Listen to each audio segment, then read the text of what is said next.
It's happy hour at Michigan. Well, happy hour in NASCAR terms. Final practice for tomorrow's Pepsi 400. Coverage here on TNT. And for some people, it will not be too happy. Others, it will be glorious. 45 minutes of track time for these drivers and teams to try and sort out their cars as best they can and get them all lined up and ready to go for tomorrow. They've all got their little plans of attack, which shock packages, which springs they're going to throw at it, and see what works best. And there's always concern, new tires, which is better? Can we change right sides when we get track position? Will it work? Jimmy Johnson on the racetrack struggled in the first practice session about an hour ago, trying to make amends. This is his second race car of the weekend. He had a crash during practice on Friday morning. Pulled out the backup car and promptly put that one into the field for Sunday's race in the 29th spot. And I said struggle. Actually, he was 18th fastest, about the middle of the pack in the first practice session. Well, for a guy who dominated as much of the June race as he did here, that would probably be appropriately said struggling. That would qualify as struggling. Yeah. Talked about Jimmy crashing yesterday during practice before qualifying. Here's what happened to him. Comes to the corner and we see the car just gets out from under him and into the wall he goes, and also got the front as well as the rear. I'm told that they felt like some oil on the racetrack from another car, and then Jimmy hit that oil and spun out. I think the same thing happened to Mike Skinner in the 4 car yesterday.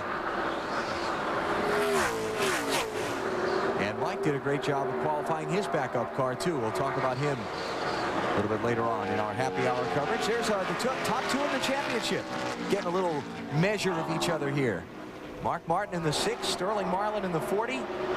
Mark is qualified 17th for the race tomorrow. Sterling's going to start a little bit behind him in 26th. And Matt Kenseth, the 17 car, pulls up beside of Sterling Marlin, trying to pass him down the straightaway. And that's what these guys need to do. Take the enthusiasm out of Sterling Marlin and his team. Say, you know, hey, we're faster than you are. But Sterling gets a great run on the outside. Of course, Matt Kenseth, when the first race of the year was held here at the Michigan International Speedway back in mid-June, wound up on top. Coming to the checkered flag ahead of Dale Jarrett, Ryan Newman. Kenseth having a huge lead after his crew got him a fabulous stop on their last visit to pit road. That 5-second lead erased by a caution flag that brought Jarrett and Newman up to him, and he still managed to hold him off and get the job done. And that's one reason Robbie Reiser and his crew at the Chicagoland Speedway received the Golden Benny for stops like that. There you go. And I'm assuming you've chosen an appropriate winner for tomorrow? Oh, yes, I have. All right. Discover Card countdown to the green. We'll find out who wins the Golden Benny for this week.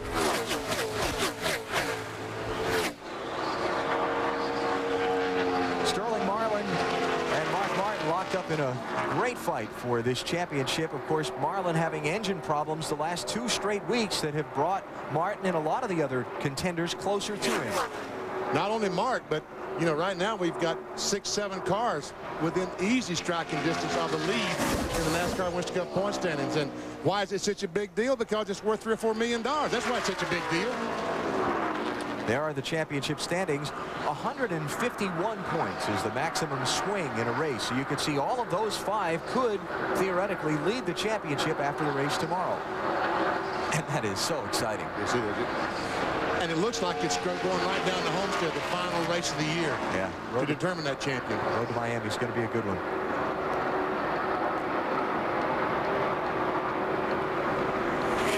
How about Sterling Marlin's car right now, Matt? Well, Alan, they came to Michigan looking to get back on track in that points race, which is now dwindled down to only 53 markers, 27th and 30th the past 2 weeks. When he comes to Michigan, a place where he won last year, he qualified 26. I talked to crew chief Lee McCall. He said they were very confident after the first session, where they turned in the 6th fastest time. The agenda for this final practice session, they're going to work with the front sway bar and also the shock package. They're going to go back and forth. Just see what they can do to make this race car, which is very fast, even better, Dave. Matt, last week at Watkins Glen, Dale Jr. had a terrible weekend, finishing 35th. He needed a good weekend. It started out very well. He is the fastest qualifier. He sits on the pole. This morning, he didn't show too well on the practice sheet, but the guys are pretty confident about the car. It's just a little bit loose off the corners, and what they're going to do is they're going to replace all 4 shocks. Actually, what they did at the break was they replaced all 4 shocks to try to give that car a little bit tighter feeling when he comes up off the corners, both off of turn 2 and off of turn 4. For more on someone else, let's go to Marty Snyder. And Dave, that someone else would be the June winner, Matt Kenseth. And the car Matt has here this weekend, same car that won here in June. In fact, since it left victory lane, didn't touch the racetrack until it came here this weekend. The car pretty good in the first session. He was 8th fastest, a little bit tight. That is their main goal for this session, make it a little looser and also get a good reading on the fuel mileage. We'll hear a lot about fuel mileage, as we always do here at Michigan on tomorrow. Matt's team right now trying to find out how good they'll be on fuel mileage, and usually, guys, those Roush cars are pretty good. Fuel always a big story here at Michigan. We'll talk more about that on Countdown to Green tomorrow. It's NASCAR Happy Hour on TNT from the Michigan International Speedway.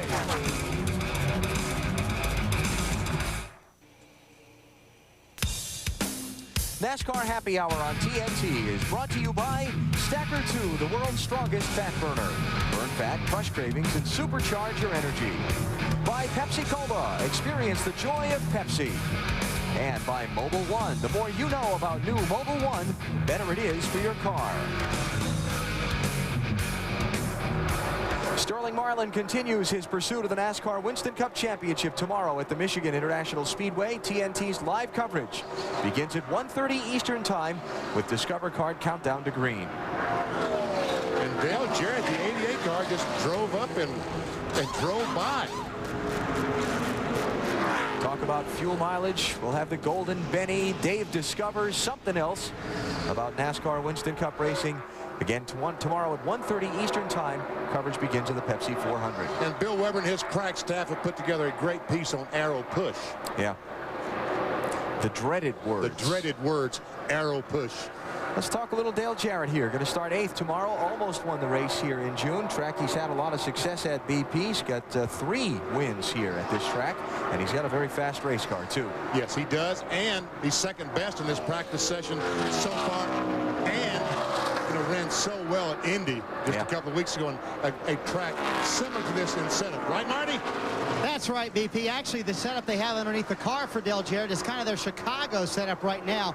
And he did like the feeling he had. He said, I want to be more aggressive. So they made a slight change before this session started, and they're very happy right now. On his radio, he hears an old familiar voice. Bob Jeffers, his old spotter, is back with DJ his first week back. He had spotted for Kevin Harvick for this entire year up until last week at Watkins Glen was his last race with Harvick. And now he's back with Jarrett, and he told me it's like being home again. Familiar voice to DJ, and that really helps the attitude for these guys, to hear a familiar voice on the other side. Then you can talk about that when you have someone you trust telling you where you can go and not go on the racetrack. Really helps out.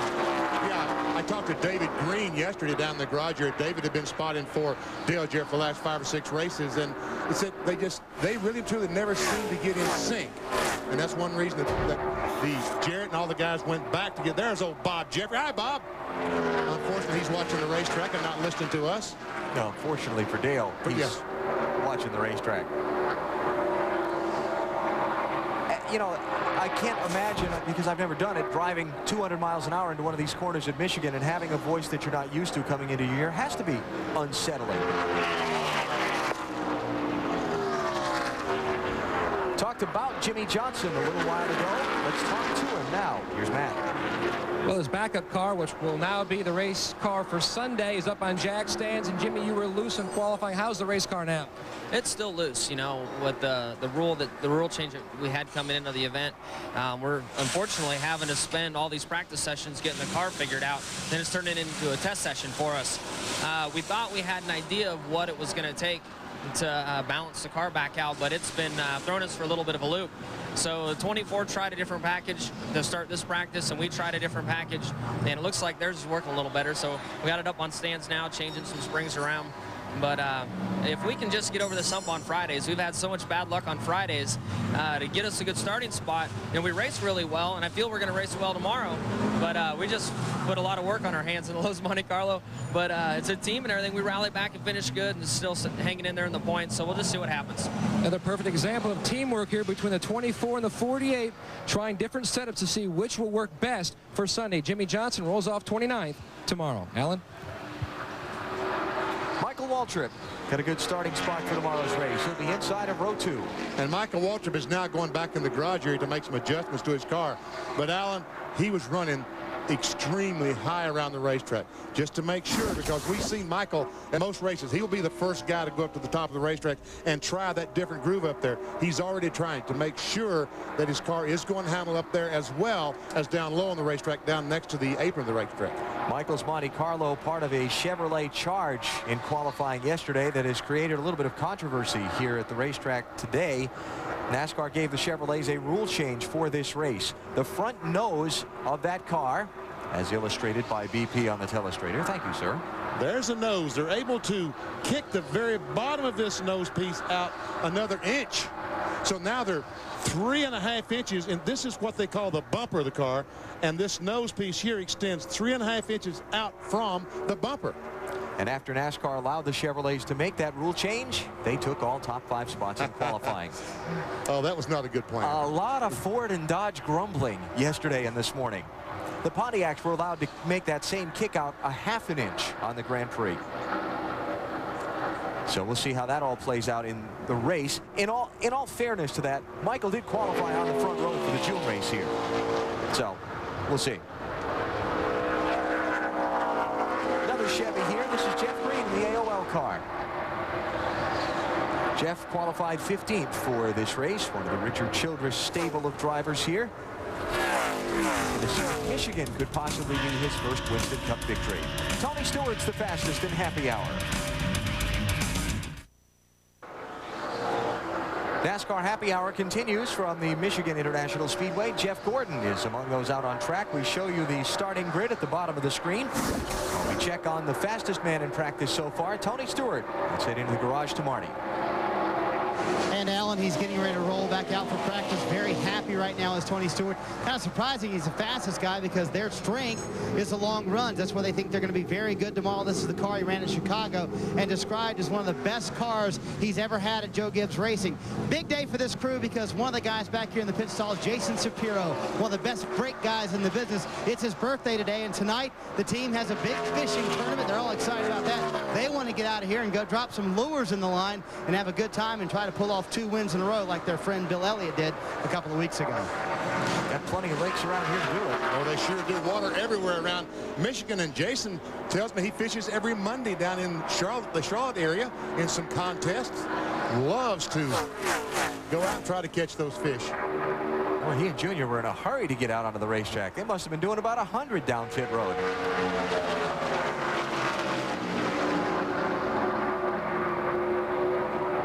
Hey, Dave, ask Mike how that high groove is working down there. We will ask him that, Benny. Actually, he's going to take a second and must be doing some major changes here, because he's going to take his helmet off. BP wanted to know how that high groove was working for you.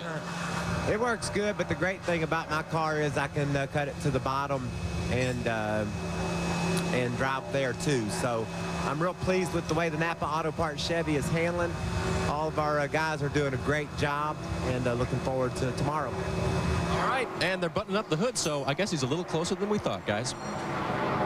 Fast adjustments. There's Mike Skinner. Talked about earlier what a great job he and this team did getting this car into the race. Mike had a vicious crash here during practice yesterday. The team rolled out this backup car and qualified it 18th. That was very impressive. And here's the crash. Watch just in front of Mike's car. You might see a little trail of smoke. Now, not quite in that view, but look at this. Watch this hit. I mean, that's rear window deep. And watch the rear springs flying across the racetrack. Folks, you just don't see one hit that hard. Seldom see cars hit that hard. Mike climbed from the car. Obviously, he was okay. Just in front of Mike going into the corner, Jeff Green's car had an oil leak. Mike hit the oil and pounded the wall, as you saw. Thankfully, he's okay, because that was just brutal. And as you saw the graphic, I'm sorry, starting 14th, but is struggling in this session, his practice session, just 36th best, although he's less than a second from Tony Stewart, the fastest car in this session. And a guy who could use something good to happen here. Yeah, he really could use something good, because it hasn't been good the last couple of months for Mike Skinner, Larry McClure, and this entire Kodak team.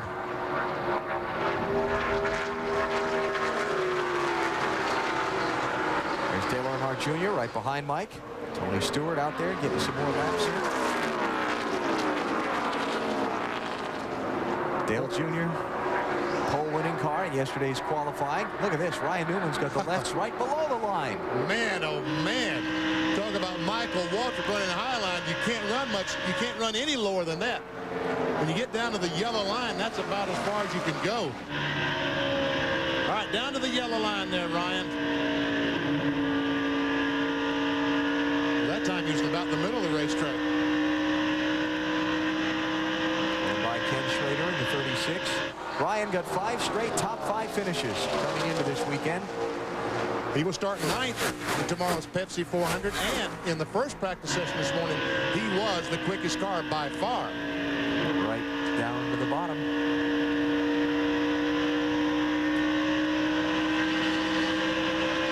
And you see in this session that Ryan has already practiced 21 laps more than any other car.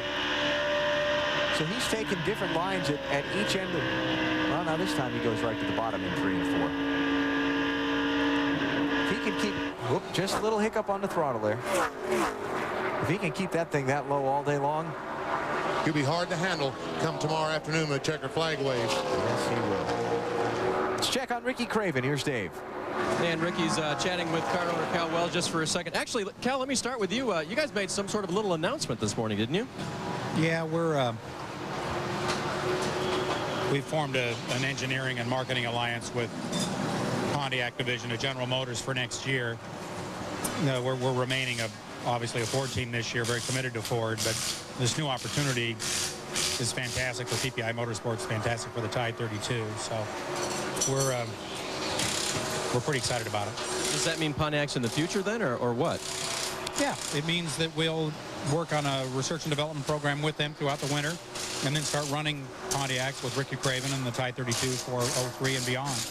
And we really believe that this is going to put us on par with a lot of the other top-tier teams that the other manufacturers in the garage area currently enjoy. Okay, and as he mentioned, of course, they will remain a Ford the rest of this season. And driver Ricky Craven, you could see, jumped into his Ford because he's going to get back out there, guys. Silly season. Oh, yes. Even car manufacturers, they're changing car manufacturers. But, you know, really and truly, he's not going to be the top dog at Ford Motor Company. I mean, you got Roush, you got Yates, you got all those guys. So, good move on Cal Wells' part. There'll be another announcement and another piece of the silly season puzzle in place here tomorrow morning. Robert Yates and Elliott Sadler would be the principals in that one. More happy hour coverage in just a minute.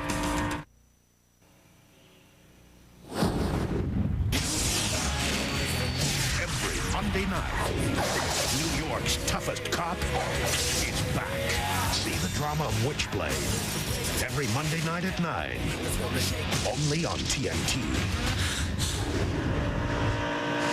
Happy hour continues here at Michigan, and Tony Stewart and Dale Jarrett may be the fastest cars, but Johnny Benson gets credit for being the first guy to quit happy hour. And I heard some strong things on the radio. You guys feel pretty confident, don't you, JB?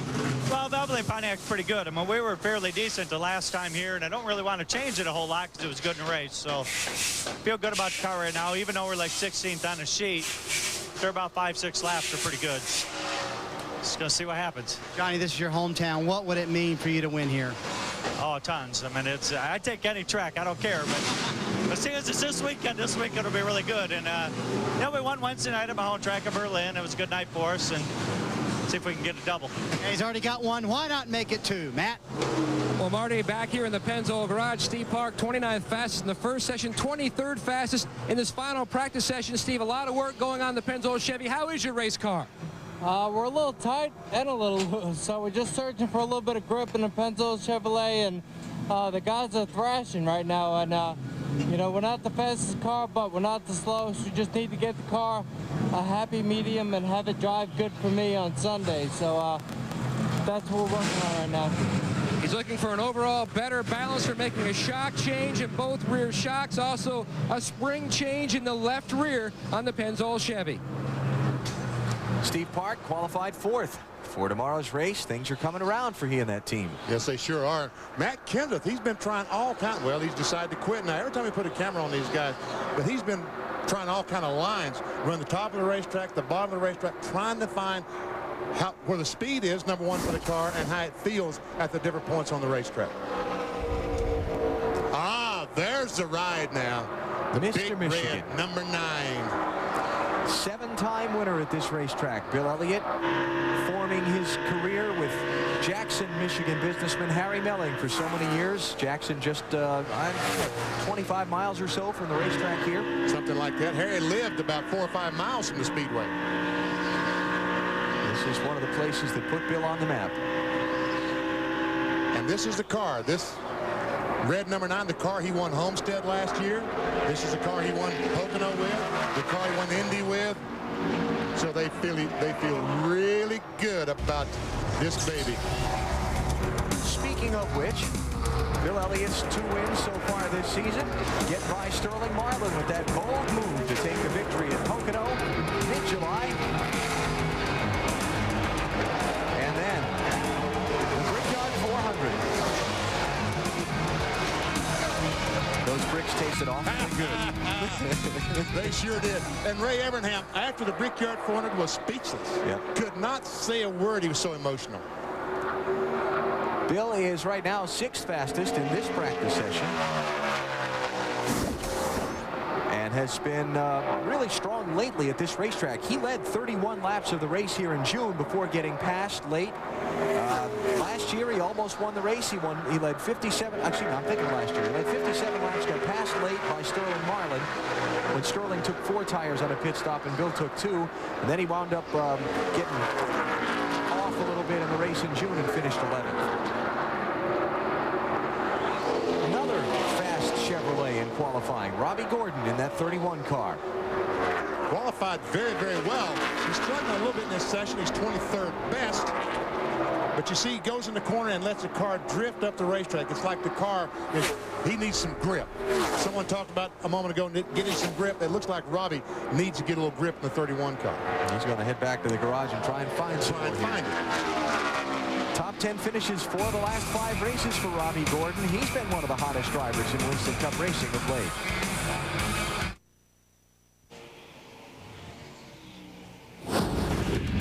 One cop is over the hill. Guns, no jiu-jitsu, just bring him down. The other is over the edge. Do you really want to jump? Do you want to? See Mel Gibson and Danny Glover in Lethal Weapon. Tonight at 8 on TNT. NASCAR Happy Hour on TNT from the Michigan International Speedway. Getting ready for the Pepsi 400. Comes your way at 1:30 Eastern Time tomorrow. We're on board with Elliott Sadler. Didn't you say he had some kind of press conference tomorrow? Tomorrow morning. Tomorrow morning. All right. We'll find out what Elliott's going to do. He will unveil his 2003 ride with Robert Yates Racing. Talked with Elliott some on Thursday at a function in downtown Detroit. And he said, we're finally going to get to talk about this. It's been going on for long enough. The 74 car you saw just a moment ago, Tony Raines. There he is. Got the last spot in the field. Regular NASCAR Busch Series competitor. And that's Kyle Petty. Right there. Let's check back in the garage. Dave, what's going on with Jeff Gordon?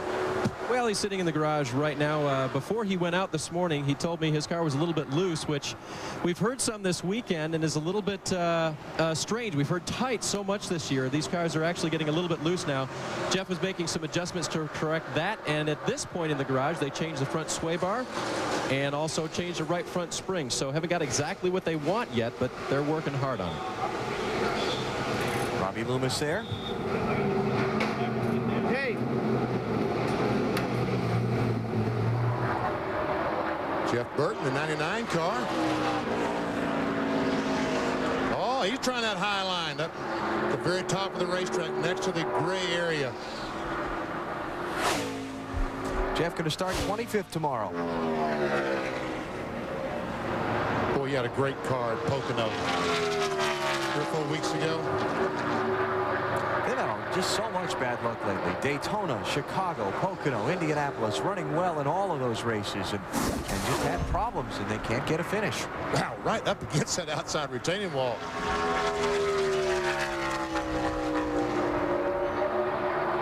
Best finish for Burton here at Michigan was a 3rd place run. June race a couple of years ago, 1999. Actually, that would be a few years ago, I guess. And Burton, like so many other drivers, just trying to find out what his car is going to do all around the racetrack, the top of the track, the bottom of the track. All right, Marty, what's going on in the garage down there? Let us in on the secrets. Well, Benny, this is a pager, and it's a really neat thing because the wind is affecting a lot of what's going on the racetrack right now. Many drivers saying they're tight. So Roush Racing has a cool system. They have a weather sensor on top of Kurt Busch's haulers. The engineers all have a pager, and the information from that weather sensor comes to all of these pagers. And on this pager, you can see the wind direction and the speed and the gust. It's gusting currently up to 20 miles an hour. The wind speed is 13 miles an hour out there right now, and that is affecting how the cars are handling on the racetrack. It pushes the cars around. Again, all the Roush engineers have one of these pagers. If they want to know what the weather is, they just dial it right up, and they see what's going on the racetrack weather-wise. Need to get you one of those, Marty. That's pretty cool. I know. So is it going to rain or not? I don't know. It doesn't say that, but Matt does have a weather sensor over there that says it's raining right now, so I don't trust it too much. You know, one of the first radio stations I ever worked at, you know how they check the weather forecast? How's that? Said, look at the rock outside the window. If it's wet, it's raining. If it's white, it's snowing. And if it's dry, it's not raining. There you go.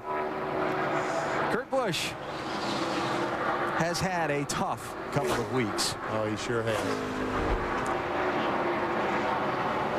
Fell from 5th to 11th in points after that crash at Indianapolis, the controversial incident with he and Jimmy Spencer, and then had engine failure at Watkins Glen that dropped him 41st in the finish in that race. We see him start in 13th. He also is practicing the 13th best in this practice session.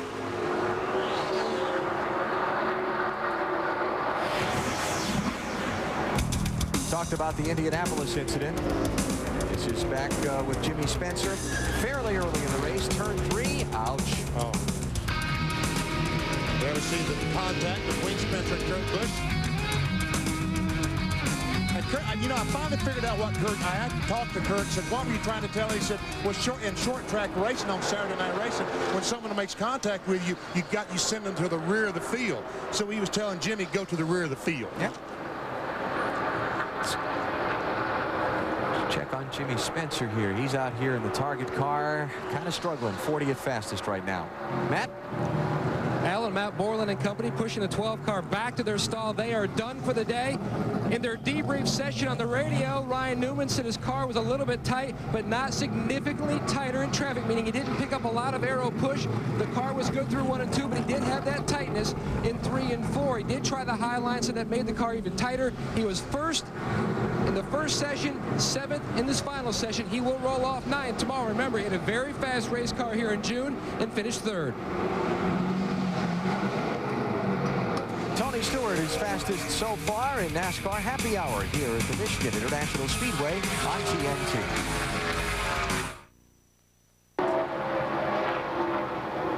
Don't miss the 4th and final round of the season's final major from Hazeltine. It's the 84th PGA Championship. Coverage continues tomorrow morning at 11 Eastern on TNT. It'll be a Tiger Strike day. We will see. Rusty Wallace got those old Harley Flames going here at Michigan this weekend, and he's got a pretty hot race car, too. Very good race car. 3rd best in this practice session. As we see Rusty right down on the bottom of the racetrack. Problem being for Rusty, he's going to start 37th tomorrow. That's not good. That's a lot of track position to make up. Now, we've seen it can be done this year. Seems like this, more than any other year, where you start hasn't mattered, but Rusty's got to get up there for the 37th starting spot if he's going to have a shot at his first win at Michigan. Marty, go ahead. Well, Kevin Harvick qualified second. The car pretty good right now, bounces back and forth between loose and tight.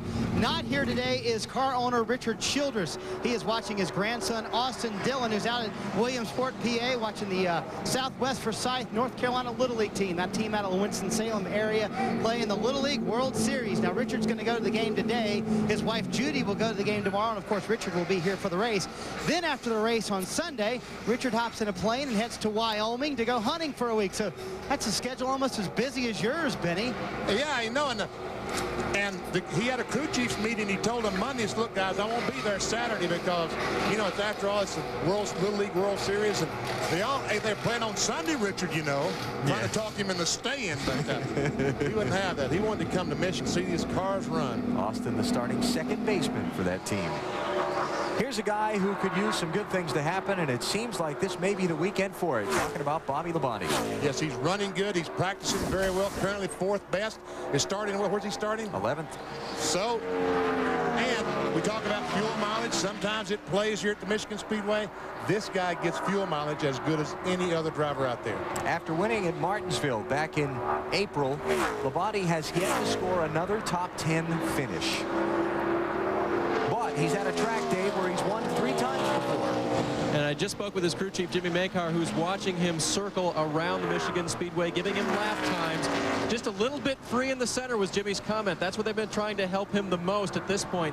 And he's doing a great job right now. The car running very well. And Jimmy continues to watch him make lap after lap. And he's just trying to keep up with his teammate, Tony Stewart, who was awfully fast earlier today. Spent a good bit of time with Bobby yesterday here during the rain delay during practice, and he's up, chipper. Feels like things are really headed in the right direction. They just need a couple of top 10s to knock off to kind of get that monkey off their back. Needs something good to happen because there is nothing in this world like momentum when it comes to auto racing. Yep. Success breeds success. Failure breeds failure. So put Bobby on the running well list. On the struggling list, we'll put the Daytona 500 winner, Ward Burton. He is 31st right now. But you see, his best lap is 40.7. The best lap that anyone has run, Tony Stewart, is 30.9, so he's only 0.8 of a second slower than the fastest car. But you're right, he is 31st best. And that's not too good.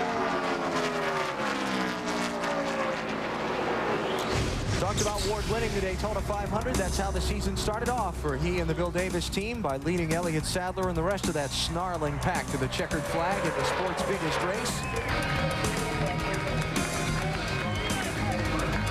From there, things were really, really rocky for that team until New Hampshire.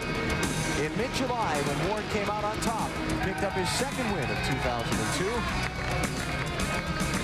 Consistency, though, has been lacking. I mean, they've been up, they've been down. Just can't seem to find those steady results every week. But as you see, the last couple laps, he has followed the 40 car and has been able to stay right with Sterling Marlin. So Ward Burton looking to move up from his 32nd starting spot tomorrow and see if he can grab win number 3 of this season. There's his brother Jeff in Happy Hour.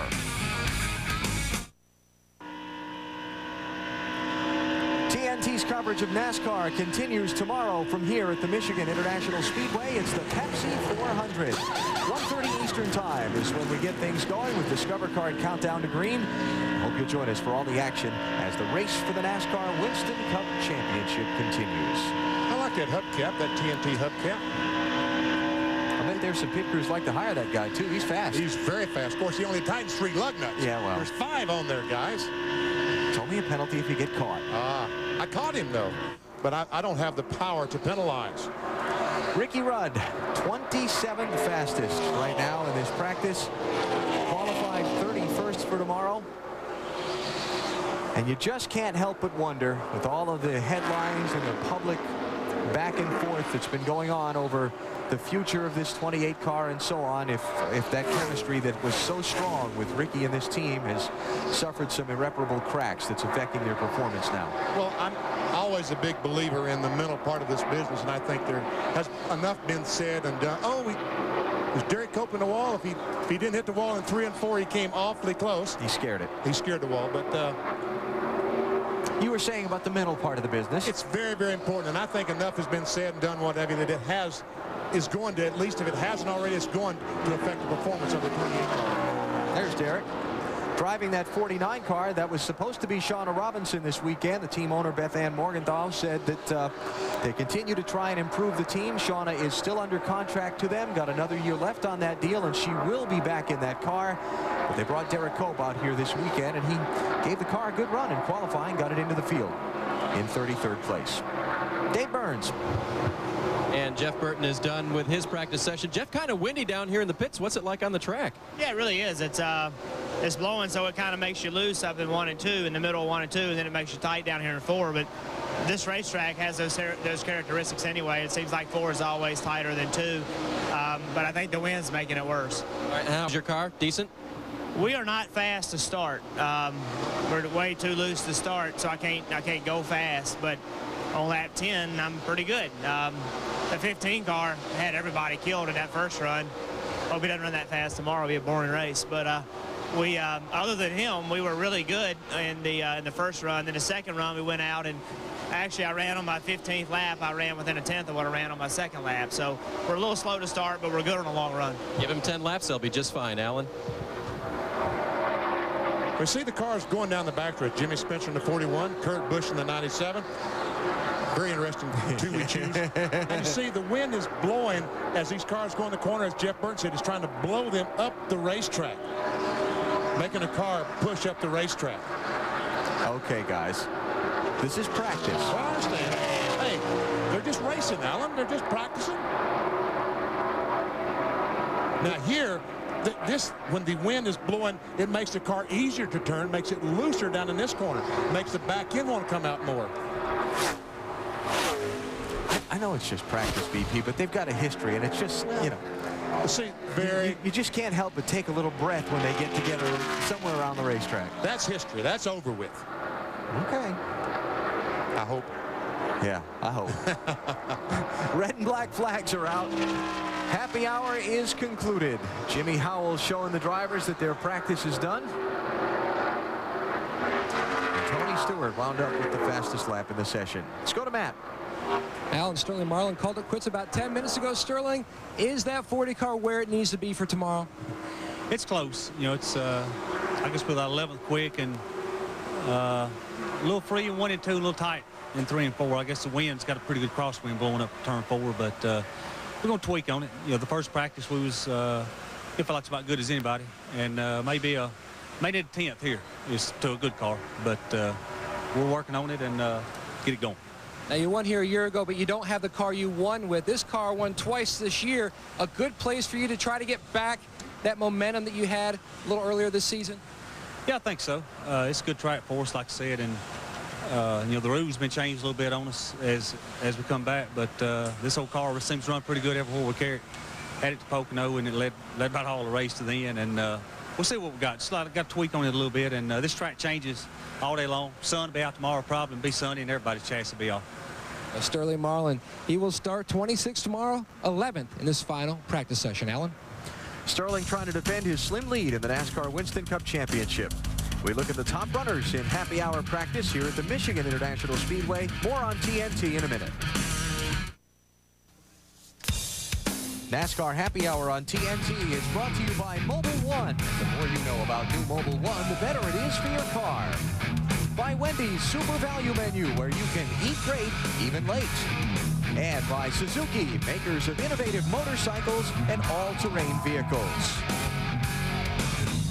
Check the starting lineup for tomorrow's Pepsi 400 here in Michigan. Dale Earnhardt Jr. leading a Chevy sweep of the top 5 spots. But that big red Dodge driven by Bill Elliott. The last 2 times he's been on the racetrack, gets 1, starts 6th. Keep an eye on that 12 car tomorrow. Ryan Newman, he's going to be tough. Good qualifying run for Brett Bodine. And Mark Martin back in the inside of row 9, trying to gain on Sterling Marlin. You haven't seen Sterling Marlin yet. He's back in row 13 on the outside. And the rest of the starting field, including Michigan native Johnny Benson, thinks he has a good car for tomorrow, but he's going to come from row 18. Rusty Wallace, great in happy hour as we just saw, but he's got to come from deep in the field as well. Great championship race entering tomorrow's race. Any one of the top 7 drivers could lead the points when the checkered flag falls tomorrow. It's going to be fun. And if it's anything like the Busch Series race was earlier today, wow. Next on TNT, the world's most dramatic police chases. More high-speed action coming up next.